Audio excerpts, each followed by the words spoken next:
নমস্কার বন্ধুরা, হেসেল বনলক্ষ্মীতে আপনাদের সকলকে স্বাগত। আজকে আমি চলে এলাম আরেকটা নতুন রেসিপি নিয়ে। সেটা হচ্ছে কাঁচা পেঁপের নাড়ু।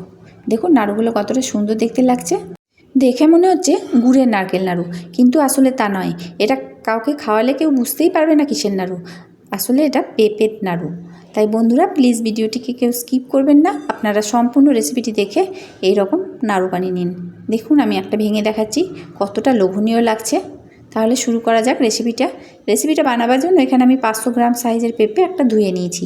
এখন পেঁপের বোটাটা কেটে নিচ্ছি, আর খোসাগুলো খুব ভালো করে এখন ছাড়িয়ে নিতে হবে, যাতে একটু সবুজ অংশ লেগে না থাকে। পেঁপের তো অনেক রকম রেসিপি খেয়েছেন, তবে এই রেসিপিটা একবার বানিয়ে দেখতে পারেন, খেতে কিন্তু দারুণ লাগে। এর আগে আমি পেঁপের মোরব্বা বানিয়েছি, তার লিঙ্ক আমি ডেসক্রিপশন বক্সে দিয়ে দেবো।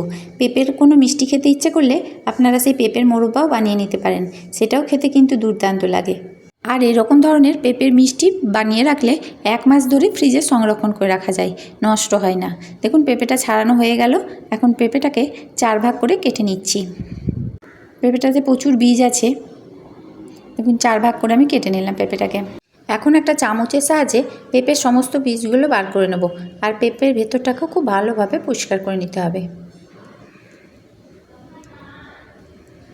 দেখুন ঠিক এইভাবে পেঁপেটাকে আমি পরিষ্কার করে নিচ্ছি। চামচ দিয়েই পেঁপের ভিতরটা খুব ভালোভাবে পরিষ্কার করে নিলাম। দেখুন একবারে পরিষ্কার হয়ে গেছে। এইভাবে আমি সব পেঁপে কটাই পরিষ্কার করে নেব। পেঁপের সব কটা পিস কাটা হলে পেঁপেগুলো খুব ভালো করে ধুয়ে নিতে হবে। 2-3 বার জল পাল্টে পাল্টে হাত দিয়ে এরকম কচলে কচলে ধুতে হবে, তাতে পেঁপের আঠাটা বেরিয়ে যাবে। পেঁপেতে প্রচুর আঠা থাকে, আর আঠাটা থাকলে খেতে ভালো লাগবে না। তাই অবশ্যই এরকম কচলে কচলে পেঁপেটাকে ভালো করে ধুয়ে নিতে হবে। পেঁপেগুলো আমি খুব ভালো করে জল দিয়ে ধুয়ে নিলাম। এখন এটা গ্রেট করে নিতে হবে। দেখুন বন্ধুরা আমি একটা গ্রেটার নিয়েছি, আর গ্রেটারের যে মোটা ফুটোটা আছে সেটা দিয়েই আমি পেঁপে কটাকে এভাবে গ্রেট করে নেব।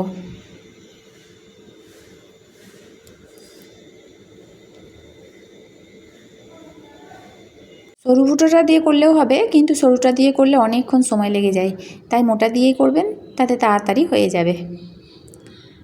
আমি এইভাবে পুরো পেঁপেটাকে গ্রেট করে নেব। দেখুন একবার গ্রেট করা পেঁপেটা দেখিয়ে দিচ্ছি। দেখুন বন্ধুরা আমার গোটা পেঁপেটা গ্রেট করা হয়ে গেল। এখন পেঁপে সেদ্ধ করার জন্য জল গরম করতে দিয়েছি।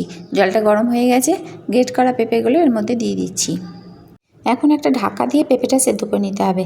ঢাকা দিয়ে সেদ্ধ করলে পেঁপেটা তাড়াতাড়ি সেদ্ধ হয়ে যাবে।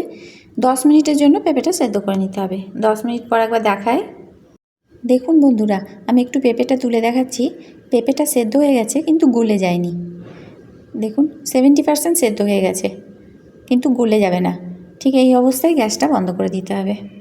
এখন গরম পেঁপেটাকেই সঙ্গে সঙ্গে ছেঁকে নিতে হবে।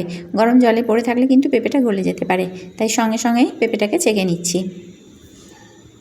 তারপর একটা হাতার সাহায্যে এই পেঁপেটাকে চিপে চিপে পেঁপের জলটা বার করে নিচ্ছি, কারণ জলটা যদি থেকে যায় তাহলে কিন্তু নাড়ু হতে অনেকটাই সময় লাগবে, শুধু শুধু গ্যাস নষ্ট হবে। তাই জলটা অবশ্যই চিপে বার করে ফেলবেন। আর জলটা যদি চিপে ফেলা হয় তাহলে নাড়ুটা হতে সময়ও কম লাগবে, তাই অবশ্যই জলটা চিপে ফেলবেন। দেখুন এইভাবে জলটা পুরোটাই চিপে ফেললাম। এখন একটা কড়াইয়ে নিচ্ছি চিনির পরিমাণটা হচ্ছে 1 বাটি নিলাম, আর ওই বাটিরই 1/4 বাটি নিলাম, 4 ভাগের 1 ভাগ। এখন একটা খুন্তির সাহায্যে চিনিটা কড়াইয়ের চারিদিকে ছড়িয়ে দিলাম। চারিদিকে এইভাবে স্প্রেড করে দিতে হবে। এবারে গ্যাসটা অন করে দিলাম আর লো ফ্লেমে রেখে দিলাম। গ্যাসের আঁচ কিন্তু বাড়ালে হবে না, তাহলে চিনিটা পুড়ে যেতে পারে। তাই লো ফ্লেমে চিনিটাকে ক্যারামেল হতে দিচ্ছি। চিনিটা কিন্তু নাড়লে হবে না, শুধু লো ফ্লেমে বসিয়ে রাখলেই হবে। দেখুন চিনিটা তলার দিক থেকে কেমন গলতে লেগেছে, দেখেই বোঝা যাচ্ছে। লো ফ্লেমে বসিয়ে রাখলেই চিনিটা দেখুন এইভাবে গলতে লাগবে, ভিতর থেকে গলতে শুরু করেছে। যখন দেখবেন এরকম কালার ধরে আসতে শুরু করেছে, তখন স্প্যাচুলা দিয়ে বা খুন্তি দিয়ে এভাবে নেড়ে দিতে হবে। আর লো ফ্লেমেই রাখতে হবে, আঁচ বাড়ালে হবে না, তাহলে কিন্তু চিনি পুড়ে যেতে পারে, তাহলে তেতো লাগবে খেতে, আর নাড়ুটা খেতে মোটেই ভালো লাগবে না, তেতো হয়ে যাবে। তাই অবশ্যই লো ফ্লেমে করবেন। এখন চিনিটা আস্তে আস্তে নেড়ে দিচ্ছি, যাতে সম্পূর্ণ চিনিটা গলে যায়। এইভাবে মাঝে মাঝে নেড়ে দিলেই হবে। দেখুন বন্ধুরা চিনিটা অনেকটাই গলে গেছে, কিন্তু এখনও গোটা গোটা চিনি আছে। তাই আরও কিছুক্ষণ গলিয়ে নেব যাতে অনেকটা চিনি গলে যায়। দেখুন বন্ধুরা, অনেকটা চিনি গলে গেছে, তবু কিছু চিনি এখনও গোটা আছে। এখন আমি এর মধ্যে ঢেলে দেবো পেঁপে। তা পেঁপেটার পরিমাণ আমি বলে দিচ্ছি। আমি এখানে 2.5 বাটি পেঁপে নিয়েছি। মানে পেঁপেটা ছেঁকে নেওয়ার পর পেঁপেটা একবার মেপে নিতে হবে, জল ছাকার পর মেপে নিয়েছি, এটা 2.5 বাটি হয়েছে। যে পরিমাণ পেঁপে হবে তার পুরো অর্ধেক চিনি দেবেন। এখানে আমার 2.5 বাটি পেঁপে হয়েছে, তাই আমি 1 বাটি আর 1/4 বাটি চিনি দিয়েছিলাম। পরিমাণটা ঠিক রাখলে নাড়ুটা ঠিক হবে। এখন গ্যাসটা মিডিয়াম ফ্লেমে করে দিলাম আর নেড়ে মিশিয়ে নিচ্ছি।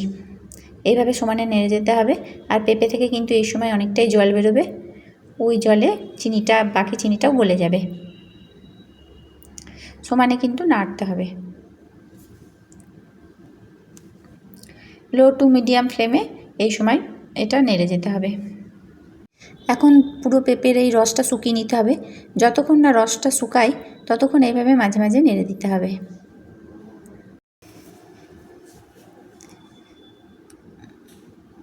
যে সকল বন্ধুরা এই রেসিপিটা দেখছেন তাদের যদি রেসিপিটা ভালো লেগে থাকে তো প্লিজ চ্যানেলটিকে সাবস্ক্রাইব করে দেবেন, আর তার সঙ্গে পাশে থাকা বেল আইকন অবশ্যই প্রেস করবেন, যাতে আমি যখনই কোনো নতুন ভিডিও ছাড়বো আপনাদের মোবাইলে তার নোটিফিকেশান আগেই পৌঁছে যাবে।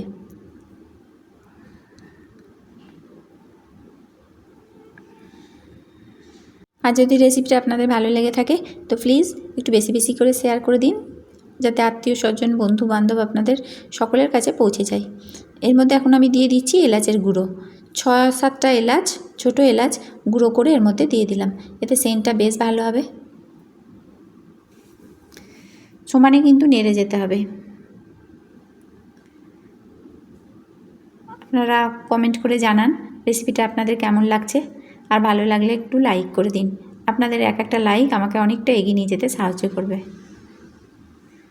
দেখুন এটা এখন অনেকটাই শুকিয়ে এসেছে, তবে আরেকটু শুকিয়ে নিতে হবে, পুরো রসটা শুকিয়ে নিতে হবে। বানানোটা খুবই সহজ, আপনারা যে কোনো কেউ এই নিয়মগুলো যদি মেনে চলেন তাহলে বানিয়ে নিতে পারবেন। পেঁপের অর্ধেক চিনি দেবেন, তাহলে পরিমাণটা ঠিক হবে। আমি একটু তুলে নিচ্ছি, দেখুন পাকটা বুঝবো কী করে সেটা একবার দেখিয়ে দিই। হাতে একটু নিয়ে নেবেন ঠান্ডা করে, দিয়ে হাতের মধ্যে একটু এইভাবে পাকিয়ে দেখে নেবেন। চেক করে আমি দেখে নিচ্ছি এখন নামাবো কিনা। দেখুন আমি এইভাবে একটু চেক করে নিচ্ছি, হাতের মধ্যে যদি ঠিক এইভাবে গোলা পাকানো যায় তাহলেই বুঝতে হবে পাকটা হয়ে গেছে। দেখুন এটার পাক হয়ে গেছে, হাতে খুব সুন্দরভাবে গোলা পাকানো যাচ্ছে। তাই এটা আমি আর বানাবো না, আমি গ্যাসটা বন্ধ করে দিচ্ছি। একবার নেড়ে নিলাম আর গ্যাসটা বন্ধ করে দিলাম। এখন এটা ঠান্ডা করতে হবে, কারণ গরম গরম নাড়ু পাকানো সম্ভব নয়। ঠান্ডা করে তারপর নাড়ুগুলো পাকিয়ে নেব। এখন এটা ঠান্ডা হয়ে গেছে, আমি হাতে একটু ঘি মাখিয়ে নিলাম। তবে বারবার ঘি মাখাতে হবে না, প্রথমবার মাখিয়ে নিলেই হবে, তাহলে আর চ্যাটচ্যাট করে হাতে লাগবে না। এখন আমি নাড়ুগুলো পাকিয়ে নিচ্ছি। নাড়ুর সাইজটা আপনারা আপনাদের পছন্দ মতো করতে পারেন। তো আমি মিডিয়াম সাইজের নাড়ু এইভাবে দু হাতে গোল গোল করে পাকিয়ে নিচ্ছি। দেখুন কি সুন্দর নাড়ুগুলো হচ্ছে। আর এই নাড়ু 1 মাস থেকে যাবে, নষ্ট হয় না। ফ্রিজে যদি রেখে দেওয়া হয় তাহলে যে কোনো সময় টুকটাক খাওয়া যায়। আপনারাও বানিয়ে দেখুন, বেশ ভালো লাগবে।